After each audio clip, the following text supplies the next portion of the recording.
Hola a todos, muy buenas tardes, bienvenidos una vez más, bienvenidos a todos a nuestro último webinar del año. A todos los que se están conectando, muchas gracias por acompañarnos. Soy Gaby Barreiros, parte del equipo de marketing de DIMCA y como siempre cada semana estoy junto a ustedes para que vayamos aprendiendo juntos este maravilloso mundo de la madera. Hoy, al ser el último webinar del año, vamos a estar dando premios, vamos a hacer algunas dinámicas para que podamos finalizar el año de webinars con, muy bien y el próximo año ya veremos también cómo empezamos. Mientras se sigue conectando la gente, veo que nos están acompañando desde varias partes del país, veo que están desde Ibarra, Durán, Ambato, Guayaquil, Quito, Cuenca, Loja. Muchas gracias a todos por siempre estar pendientes. Para las personas que ya conocen la dinámica de la capacitación, va a ser igualito y para las que no les voy a explicar. Estamos transmitiendo a través de Zoom y a través de Facebook en vivo. En Facebook, a las personas que nos están viendo a través de Facebook, les acabo de dejar un comentario anclado con el link de Zoom para que ustedes puedan unirse a través de esta plataforma y podamos tener una capacitación un poco más dinámica e participativa entre ustedes y nosotros.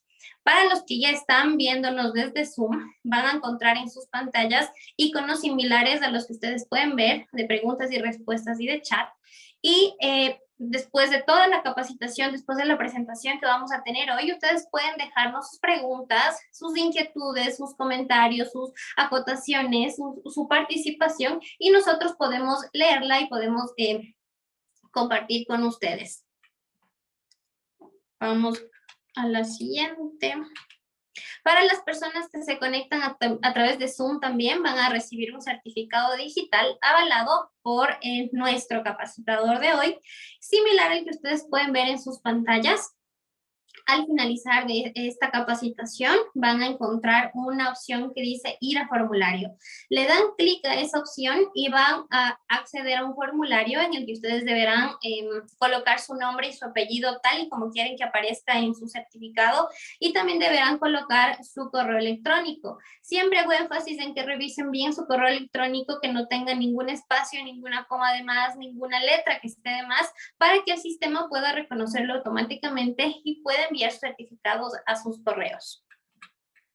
Asimismo, les recuerdo, mis queridos amigos, que tienen a su disposición el centro de diseño en todos los puntos de venta a nivel nacional de DIMCA. En estos centros de diseño nosotros les ofrecemos diseño y desarrollo de muebles, uso y distribución de espacios, visualización de diseños en 3D y también despiece automático, además de asesoría personalizada para que ustedes puedan hacer realidad el proyecto que tengan en mente.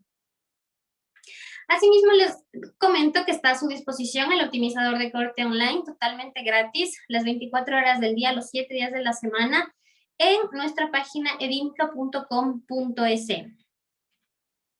Y hoy para mí es un placer presentarles a nuestro panelista de hoy. Él es Alex Narváez.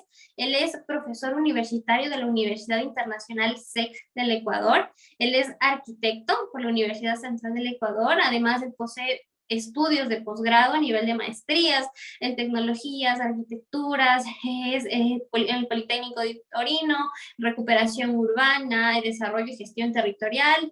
Él además ahora actualmente es docente en la Universidad Internacional SEC, como ya les había mencionado, así que tiene mucho conocimiento para brindarnos hoy, para enseñarnos. ¿Qué vamos a ver hoy? Hoy vamos a ver lectura de planos para principiantes. Alex, bienvenido, muchas gracias por acompañarnos y por compartirnos tus conocimientos. Hola, buenas tardes, Gaby. Sí se me escucha, ¿verdad? Sí, sí se te escucha. ¿Puedes confirmarme si tienes el control de las diapositivas, por fin? Sí, Perfecto, entonces yo les dejo con Alex, yo regreso al finalizar con la sección de preguntas y para hacer la dinámica también. Alex, estás en tu espacio, continuemos. ok. Muchas gracias, Gaby. Muchas gracias por la oportunidad que me han dado esta tarde-noche para poder conversar un poco. Yo espero que esto sea un conversatorio, algo muy dinámico y que les pueda, de alguna manera, ayudar en, en, en el trabajo que hacemos todos los días.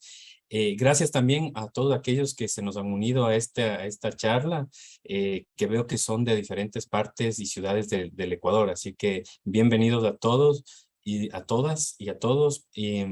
y pues nada, voy a empezar. Hoy día he tenido la suerte de tratar de compartir con ustedes un tema que creo que es necesario irlo aclarando. Si bien todos de alguna manera conocemos, hemos visto planos, no es menos cierto que hay ciertas particularidades que requieren ser conocidas, entendidas, para todo el proceso de planificación, de diseño y luego de ejecución de una obra. Entonces, el tema de hoy, como ya Gaby nos lo había dicho, es la lectura de planos para ustedes, para la gente que de alguna manera quiere entender cómo se leen los planos. Y cuando yo digo leer los planos, eh, realmente los planos se leen. Para los que estamos en este mundo, los planos es nuestra herramienta más potente de comunicación. Por lo tanto, cuando entendemos que un plano, atrás de esos gráficos, de esos dibujos que existen, nosotros estamos comunicando ideas. Y el momento de comunicar ideas es un lenguaje. Nosotros, así como el idioma, así como la música, los planos para nosotros es un lenguaje. Y por lo tanto, como lenguaje, tiene unos códigos que tienen que ser entendidos y aprendidos para poder comunicar correctamente lo que queremos transmitir, las ideas que están atrás de esas imágenes. Entonces, eso es importante porque vamos a entender, cuando nosotros nos ponemos frente a un plano, tenemos que entender quién lo ha hecho ese plano, ¿sí? Y vamos a ver que existen la evolución de la herramienta de transmisión de esas ideas, de los planos. Desde el Renacimiento, estamos hablando en los siglos XVI, XVII, cuando se llega a descubrir las cualidades de la perspectiva, la arquitectura, la ingeniería y la construcción pasan a ser eh, oficios que se los iban haciendo en ese mismo momento en el espacio de construcción, a dividirse dos momentos totalmente diferentes. Uno, el momento del diseño y de la proyectación, y otro, el de la ejecución. Y de ahí ha venido avanzando justamente el tema de la herramienta de comunicación, los planos. Entonces, hasta hace escasos 30 años, mal contados, se seguían haciendo en el país proyectos a mano, ¿sí? Y nosotros vemos en los años 90 la incursión fuerte de sistemas de representaciones digitales. A esto me tengo que referir principalmente a la herramienta que la conocemos como el AutoCAD. De todas maneras, existen otros programas, el Archicad, que son herramientas de representación gráfica que nos ayudan en ese proceso del dibujo de planos. Entonces, el AutoCAD es esa herramienta que nos sirve a nosotros para ir dibujando. Ahora, en sus inicios el AutoCAD inclusive, hoy día inclusive, nos permite también hacer un modelado 3D para que podamos ver el objeto diseñado en sus verdaderas dimensiones, en 3 dimensiones. Pero es una herramienta que de alguna manera tiene ciertas peculiaridades y especificidades para dibujar y representar en 3 dimensiones, y más bien han salido en los últimos años herramientas mucho más amigables y mucho más fáciles de utilizar para justamente generar esa información en 3 dimensiones. Y una de las herramientas, además, que es de uso gratuito, les estoy poniendo en la pantalla, es el SketchUp.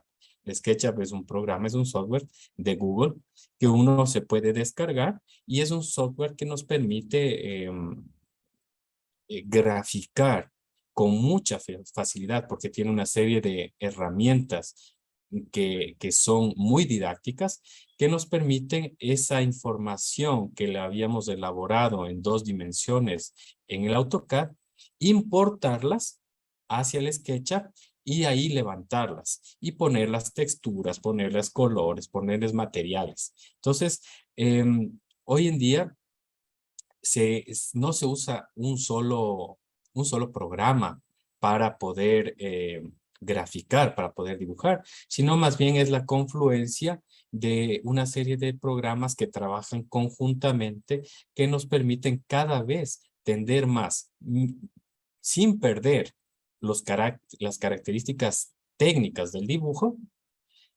nos permiten hacer representaciones hiperrealistas, porque en el fondo a nosotros nos interesa ver y dejar ver a nuestros clientes cómo estamos pensando el diseño y cómo va a verse aquel producto que ellos están esperando obtener. Entonces, estas son una serie de herramientas que yo creo que valen para ser utilizadas y que son de fácil uso, son muy amigables. Entonces, en ese sentido, vamos a ver que existen estas herramientas a disposición. Luego también es importante mencionar justamente eso lo que les decía. Los planos es la representación gráfica de ideas sobre productos que van desde el diseño gráfico, luego por el diseño industrial y luego puede pasar también por el diseño arquitectónico y las ingenierías. Y en ese sentido, cuando uno empieza a meterse en este mundo del diseño y de la ejecución, tiene que entender que esos planos que vamos construyendo, que vamos diseñando, vamos dibujando para transmitir estas ideas, son diferentes. Es decir, no existe un solo tipo de plano para poder englobar todo lo que comporta un producto terminado. Por lo tanto, tenemos que entender que existen diferentes tipos de planos con diferentes contenidos y que es más, en muchos de los casos son diferentes personas las que sobre un mismo objeto realizan y ponen diferente información. En ese sentido, en el mundo del diseño podemos ver que los planos pueden ser ejecutados por arquitectos, pueden ser ejecutados por ingenieros, pueden ser ejecutados por diagramadores, por diseñadores gráficos. Sí, y dentro de estas disciplinas, las especialidades. Es decir, vamos a encontrar planos arquitectónicos, vamos a encontrar planos de ingenierías, y dentro de eso hay especificidades. Los arquitectos tenemos en nuestro proceso de diseño varias etapas, ¿sí? Y nosotros hablamos de que esa etapa que nos permite demostrar la idea de lo que estamos diseñando, lo llamamos anteproyecto. Los planos de anteproyectos son aquellos planos que nos permiten visualizar el objeto de diseño con sus cualidades físicas, dimensionales, sus cualidades espaciales. Pero una vez que uno tenga eso definido, tiene que empezar a trabajar sobre otro tipo de planos, que son los planos que me permiten de alguna manera ejecutar esa idea que nosotros hemos diseñado. Y ahí aparecen un set de planos, un conjunto de planos que entran en este momento que los llamamos el proyecto ejecutivo. Vamos a dibujar o vamos a tener que saber leer planos de ese proyecto ejecutivo, que son los constructivos.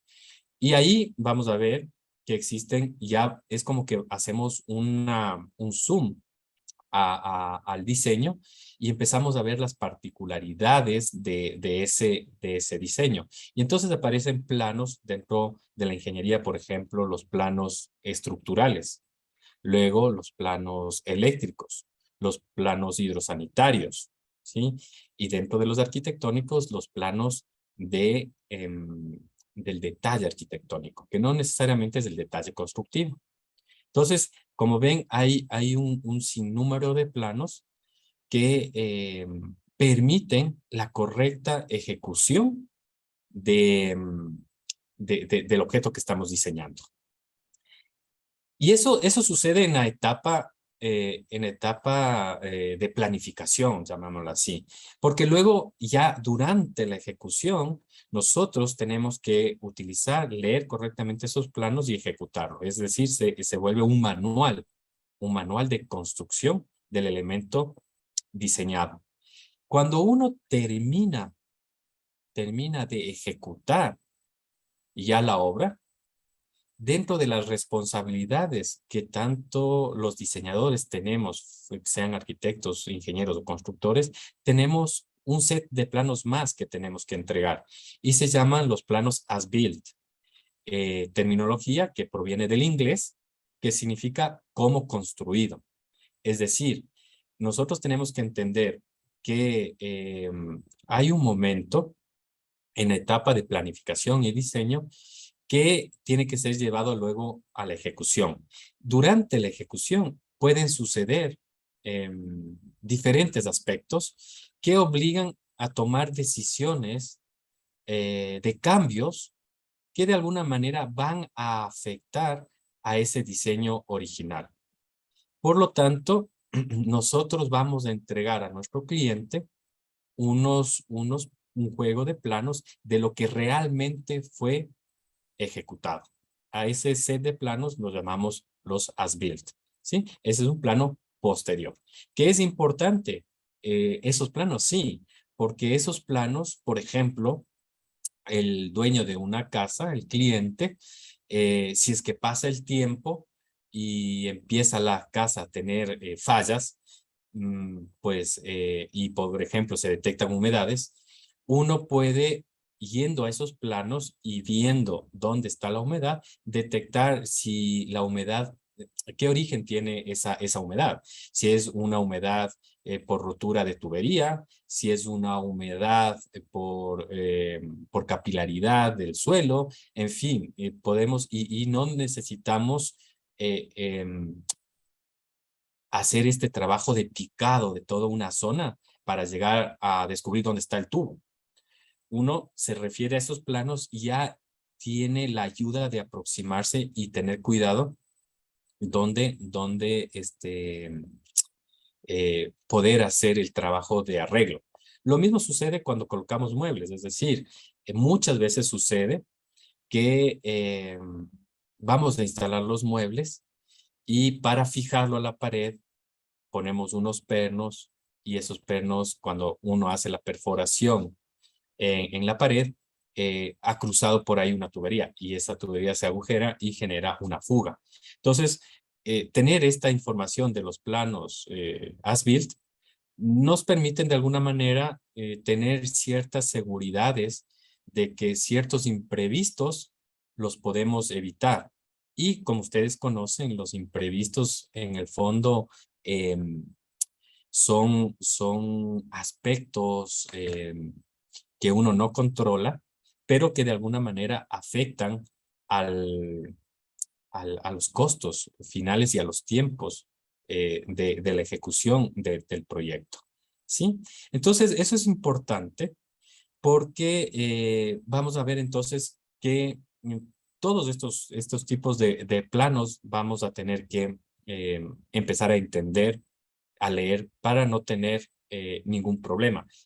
Se me viene a la mente ahorita otro de los problemas cuando tratamos de fijar algo a la pared, que tratamos de poner un clavo y no entra el clavo. Hemos estado tratando de meter un clavo en un área de columna, por lo tanto en hormigón. ¿Sí? Y todos esos elementos uno puede preverlos justamente con este tipo de planos. ¿Ya? ¿Qué es otro elemento que creo que es importante considerar? Que cuando nosotros graficamos, una cosa es lo que nos va a ayudar a nosotros como técnicos que somos eh, en el proceso de diseño del producto que estamos haciendo, pero no necesariamente esos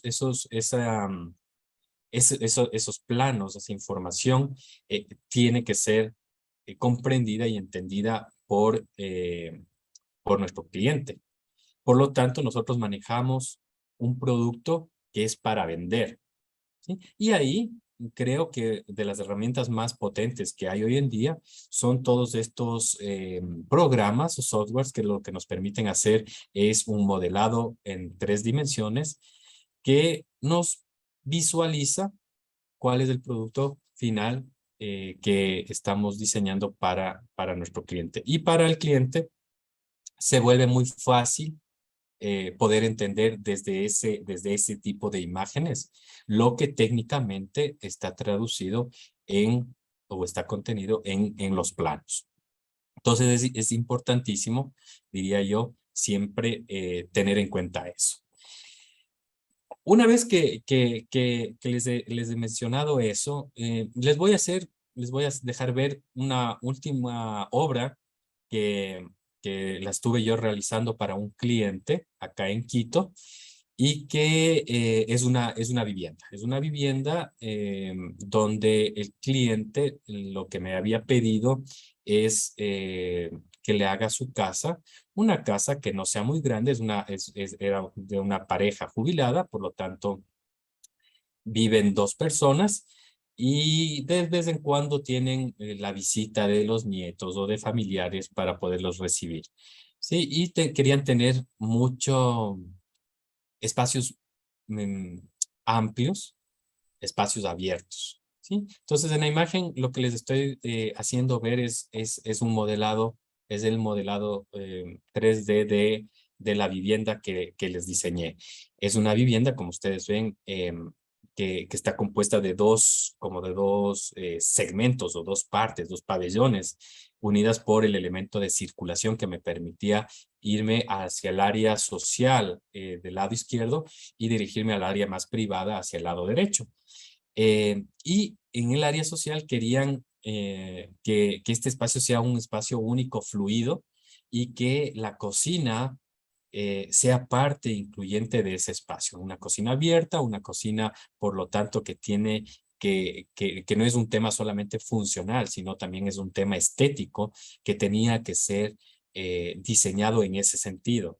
Y ese era el reto. Entonces, planteo este gran espacio muy transparente, lleno de vidrio y soportado en una estructura metálica, que en el fondo, más bien, para hacer contraste, tengo la cocina. Y es el elemento posterior que ustedes pueden ver en el volumen de la izquierda.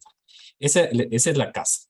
Ahora, eso traducido a planos, eh, estamos viendo, qué es lo que les muestro ahora. Al lado izquierdo, perdón, al lado izquierdo se me fue la imagen de la planta. Ya voy a volver a ver si es que vuelve esto a eso, a la planta.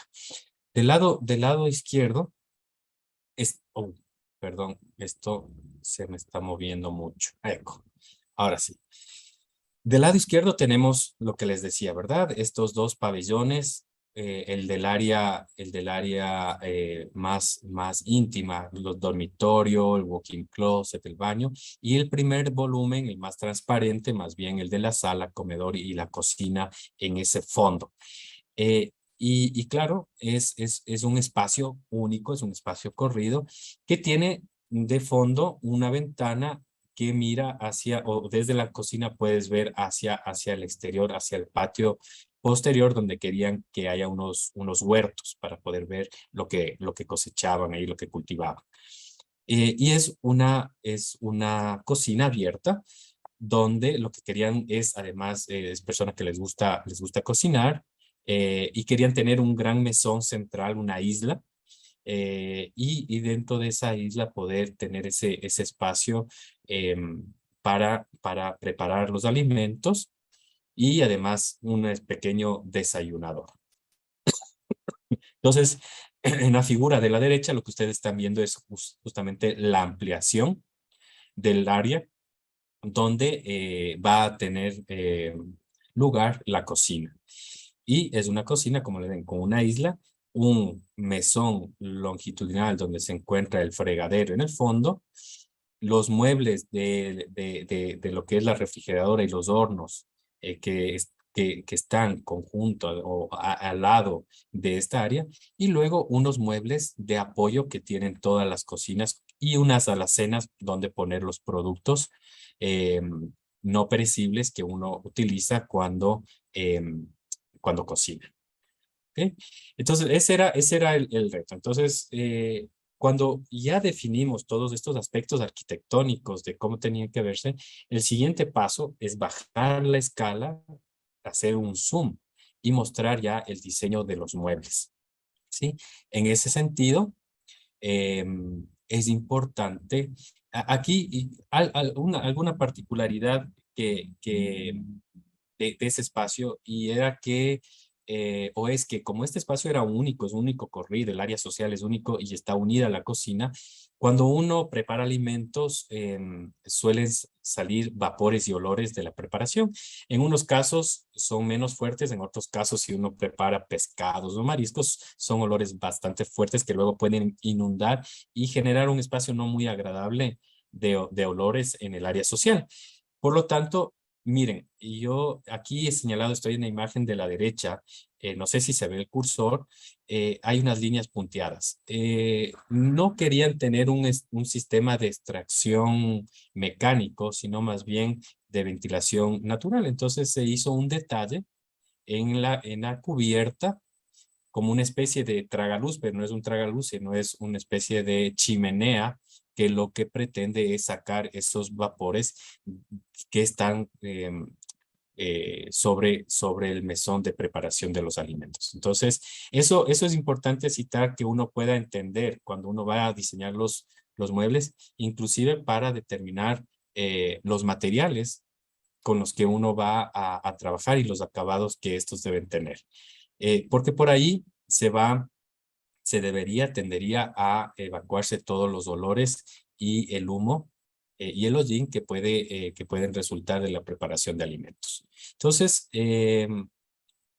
había que hacer el diseño y ese diseño que está dibujado en planta resulta ser una cocina de este tipo. Entonces, como les había comentado, en el fondo está este mesón alargado donde está el fregadero de 2 pozos, ¿sí? La ventana que permite ver hacia ese área de cultivos y los muebles altos, ¿sí? Que sirven en una cocina. Hacia el costado izquierdo tenemos el mueble o los muebles de la refrigeradora, del horno, del microondas, ¿sí? Y una serie de cajones grandes que sirven para poner las ollas.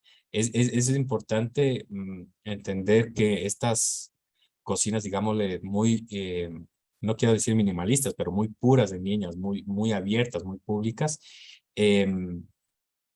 tienen que ser pensadas también en el día a día de cómo se utilizan esos espacios. Y una cocina es un espacio en el que uno tiene muchas herramientas de preparación y por lo tanto es un espacio que requiere de muchos cajones, de muchos aparadores, de repisas para poder eh, lograr tener un espacio que en el fondo, por ser una cocina abierta, tiene que verse siempre como muy limpia, ¿verdad? No puede ser en estos espacios donde tú compartes sala, comedor, cocina, el que tú tengas platos regados por todos lados, ollas mal puestas, pues empiezan a ser parte de la no decoración, llamémosle, de esa casa. Entonces, por lo tanto, uno tiene que prever la mayor cantidad de espacios útiles en los muebles para poder guardar todos los utensilios que tenemos en la preparación de alimentos. Y hacia el costado derecho hay un mueble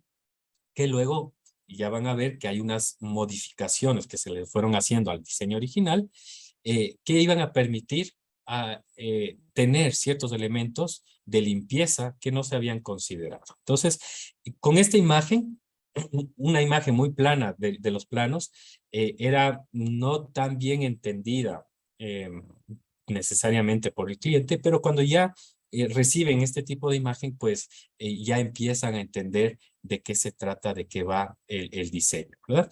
Y claro, la representación técnica de eso que acabamos de ver en 3 dimensiones, en planta, en dibujo, ya se empieza a ver de esta manera. Sí, donde nosotros tenemos muebles bajos, muebles altos, muebles proyectados. Yo mm, no, no me acuerdo si les comenté mucho, pero el proceso de diseño tiene varios momentos. Y estos cambios que son normales, normales en el proceso de compartir y de diseñar, pueden llevar a cierto momento a tomar decisiones de cambios ya en obra. Pero yo sí creo que es importante que exista un diálogo permanente con el cliente para que una vez que uno ejecute las primeras ideas y ya logra tener estos elementos diseñados, se los pasen a revisión con el cliente para que vayan habiendo los ajustes necesarios que permitan que esos imprevistos o esos cambios en obra sean los menores. Por lo que ya dije, por un tema de tiempos y dinero y costos. Entonces, les estoy mostrando justamente una de las láminas que yo había compartido con el cliente, donde, por ejemplo, se había diseñado, como ven al principio, un mesón al costado derecho de la isla que podía tener dos personas, 4 personas, unas frente a otra, se decidió que por un tema de espacios y de necesidad de más cajoneras, más bien se invierta y se cambie y tengamos un mesón longitudinal donde puedan apoyarse en una especie de desayunador las personas, y más bien hacer unos grandes cajones para ollas al lado de la cocina. Y esos son elementos que yo creo que es importante tomar en cuenta. Otro elemento, habíamos diseñado un espacio, un mueble para que esté el microondas y el horno, pero también se pensó en un lavavajillas. Por lo tanto, había que rediseñar eso. Y el momento oportuno es justamente este momento, el de los planos. Entonces, por lo tanto, uno tiene que ser muy claro en la generación de esa información para que el cliente pueda entender efectivamente lo que da y desde sus necesidades hacer esos cambios. Lo mismo sucedió, como les decía, con ese mueble que era exclusivamente para vajillas, y luego se planteó la necesidad, por ejemplo, dónde se van a guardar las escobas, los trapeadores, los baldes. Entonces hubo que modificar también ese diseño, que es importante tenerlo en cuenta en este momento, porque sí se pueden hacer cambios en obra. Estoy totalmente de acuerdo que puede suceder eso, pero eso conlleva una serie de inconvenientes que a la larga generan unos costos que pudieron haber sido evitados. Sí, entonces, justamente, se hace todo el diseño y se trabaja siempre en planta, en elevaciones y en secciones para poder entender bien cuál es todo el diseño integral que se está preparando. Y por lo tanto, esas correcciones, sugiero siempre que igual esos planos que están dados en plantas y en cortes y en secciones, pueda también ser trabajado y modelado en 3 dimensiones para tener estas vistas de cómo quisiera la gente, el cliente que termine siendo, y ahí producir justamente estos cambios, ¿sí? Entonces, en ese sentido, Mientras más facilidades demos nosotros a nuestro cliente para que pueda observar, yo creo que le estamos dando muchas herramientas que nos van a ayudar a nosotros en el proceso de ejecución de los trabajos encargados. Sí, aquí en este caso les estoy mostrando una esquina que era de la alacena, ese espacio donde tenían que guardarse los enlatados, las harinas, todos esos productos que uno tiene en la cocina eh, que utiliza en el proceso de cocinar o de preparar alimentos. Y se van tomando decisiones, desde muebles más macizos, y aquí luego pidió más bien que sean muebles muy ligeros, con estanterías móviles que permitan de alguna manera regular según el tipo de producto, lo que uno quisiera tener. Entonces, eso se puede ir conversando siempre y cuando le demos al cliente esa facilidad de lectura de lo que le estamos diseñando. ¿Sí? Eh, Acá, en el otro costado de la vivienda, estaba el volumen de la habitación y tenía un walk-in closet. Y en el walk-in closet tenía que haber una parte para la ropa de la señora y la otra parte para la ropa del señor, del caballero. Y entonces, igual empezamos a diseñar los muebles para esas necesidades, ¿no? Y entonces teníamos un mueble planteado inicialmente en el costado izquierdo del walk-in closet, un armario cerrado que nos podría permitir para tener cierto control de ciertos accesorios que podemos tener nosotros en un walk-in closet, y todo el resto del área muy abierta, muy transparente, con cajones, con repiseros y colgadores que nos permitían tener la posibilidad de tener bien ventilado un espacio que es muy cerrado porque eh, estos tipos de espacios deben tener un control muy cuidadoso de la iluminación, porque la ropa con la incidencia directa del sol también se decolora. Por lo tanto, es un espacio muy cerrado, pero al estar muy cerrado también hay que garantizar una ventilación correcta. Por lo tanto, ahí se diseñaron unas ventanas superiores que dejaban meter un haz de luz sobre los repiseros, y que tenían un sistema corredizo que permitía el flujo de la corriente de viento para mantener fresco y sin humedad esos espacios. Igual, hubo la conversación de lo que se les había propuesto, se le deja ver en planos, pero luego en este tipo de animaciones ya 3D, y con eso se empieza a discutir qué es lo que, si le parece bien o qué cambios se deben hacer.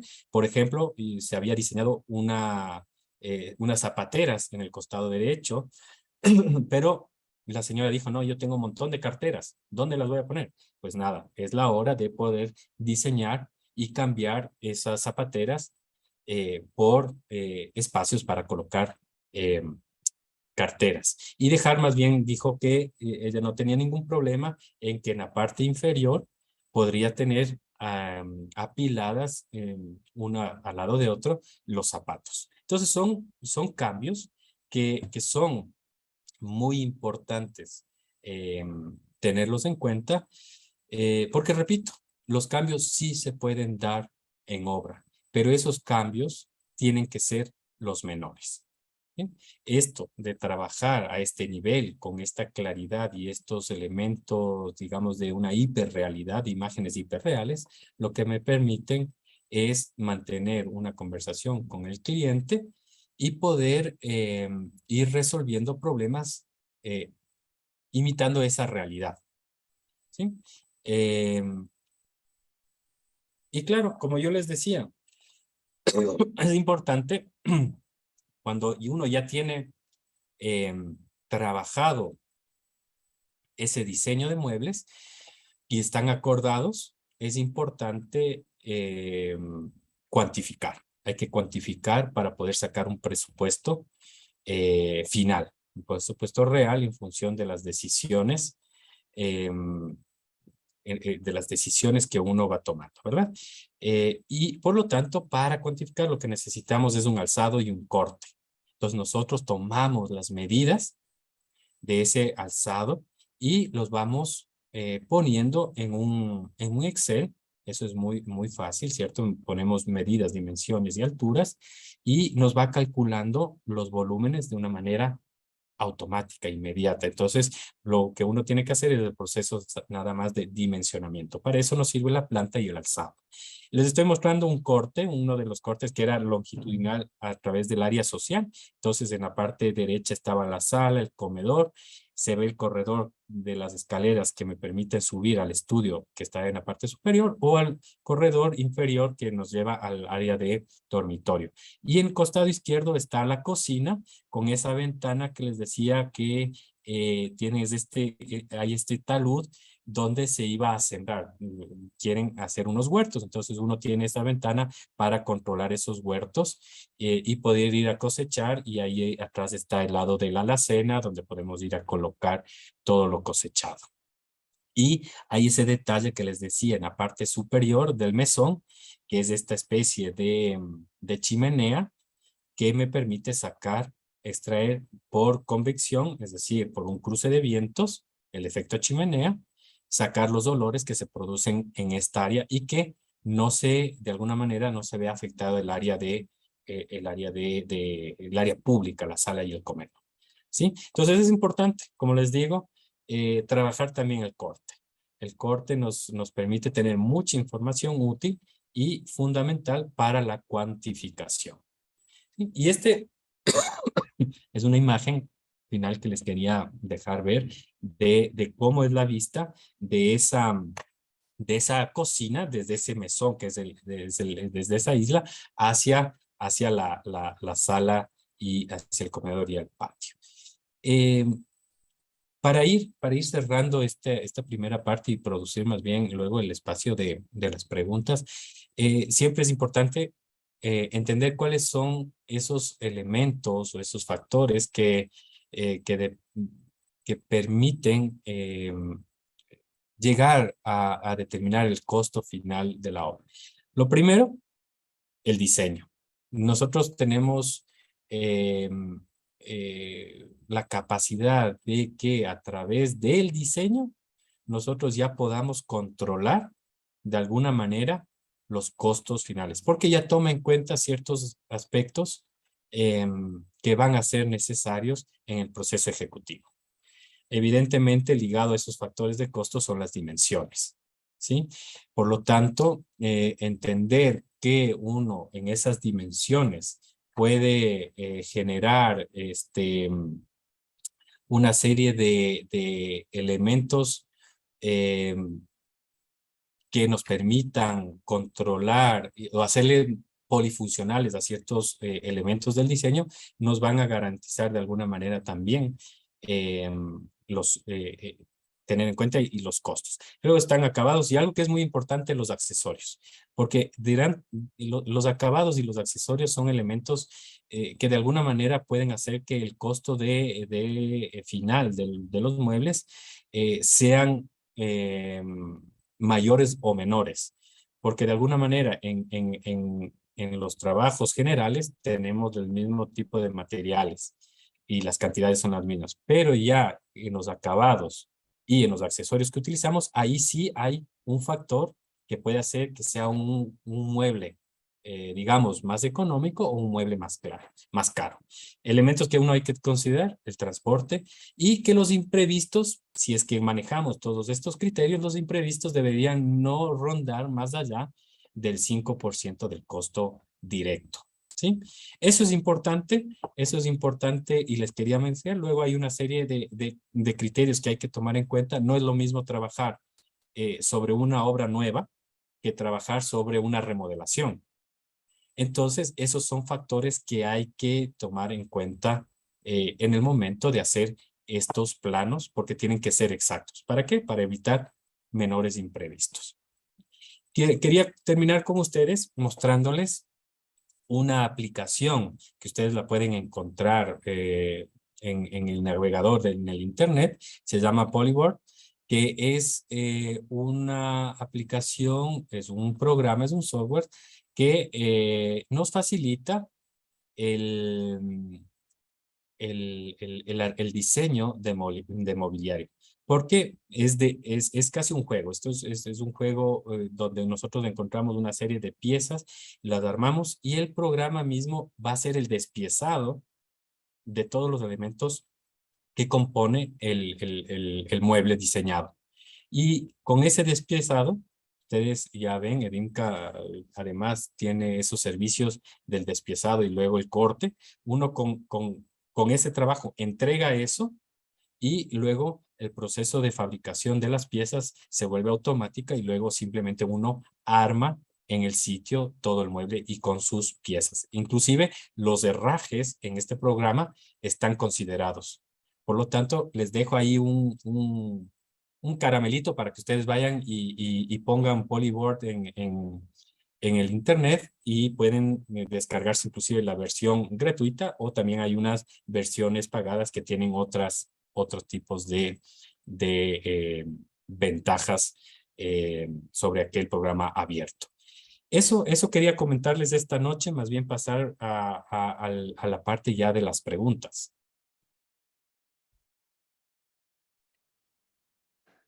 Perfecto, Alex, muchas gracias por habernos informado, compartido estos conocimientos que tienes, mostrado este proyecto súper interesante. Así, vamos a ir a la sección de preguntas rápidamente, porque ya estamos un poquito contra el tiempo. Y ahora sí, tenemos una pregunta acá arriba, de todas estas, a ver, nos dice Gustavo Montero. ¿Qué porcentaje aproximado sería la ganancia después de sacar los gastos totales de los materiales? A ver, siempre en toda obra hay lo que se conocen como los costos directos y los costos indirectos. Entonces, las ganancias salen sobre los indirectos, donde uno puede regirse a las tablas que, por ejemplo, el Colegio de Arquitectos entrega, o dependiendo también del tamaño de la obra, se cobra por un porcentaje. Mientras más grande sea la obra, menor el porcentaje. Y viceversa, si la obra es más pequeña, el porcentaje es mayor. Donde yo diría que ese porcentaje debe no estar rondando, o debe estar rondando entre el 15 al 20 en obras grandes, perdón, en obras pequeñas, y menos en obras más grandes. Perfecto, vamos con otra pregunta que nos hace acá. Uy, después de todo es sus respuestas. Nos dice acá una pregunta bastante interesante que dice el Partidas, que les recuerdo brevemente si se puede ver este video después y donde sí, todas nuestras capacitaciones están disponibles, incluida esta desde el día de mañana en nuestro canal de YouTube de Edinca, para que puedan, si ustedes quieren seguirnos, vayan, suscríbanse para que puedan ver todas las capacitaciones anteriores, incluida esta a partir del día de mañana. Ahora sí vamos con otra. Nos dice Jorge Vela. ¿Cuál es la distancia mínima que se debería tener de la isla a la cocina? Es decir, el espacio de la circulación. A ver, nosotros tenemos, básicamente entre la isla y la cocina, lo que pasa es que tenemos dos actividades, una hacia el costado del fregadero y el otro hacia el costado de la isla. Si nosotros tenemos claros que una persona ocupa 60 metros de espacio, como están dos personas, estamos hablando de 1,20. Entonces, el rango sería entre 1,20 y 1,50. Ok. Otra pregunta acá, también referente a las medidas de Robinson Vite. ¿Cómo se calculan los metrajes de los muebles de cocina lineales o al cuadrado? Depende del tipo de mueble, son lineales, por metros lineales.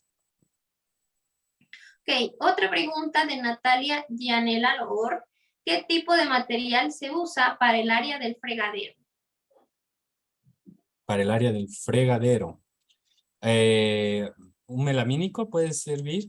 Luego hay diferentes tipos y calidades de acabados de los melamínicos, eh, pero siempre tendiendo a que sean materiales impermeables, y se recomienda que en la cocina los colores sean claros. Cuando uno habla con gente que ha estudiado gastronomía, se prefieren los mesones colores claros, porque eso no altera los colores de los productos que uno está preparando.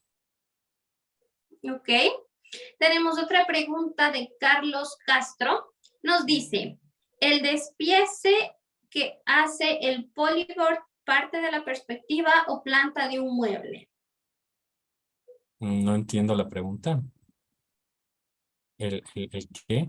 ¿El despiece que hace el Ajá. polyboard parte de la perspectiva o planta de un mueble? No, uno diseña el mueble en las 3 dimensiones, sino que el programa te permite despiezarlo y entonces ver el dibujo en planta, ver el dibujo en alzado, ver el dibujo en corte. Ok. Tenemos otra pregunta acá de Franklin Sornosa. ¿Las medidas también pueden ser en centímetros o solo en milímetros? En términos de muebles, como la precisión tiene que ser más grande, se sugiere milímetros, por Ok, precisión.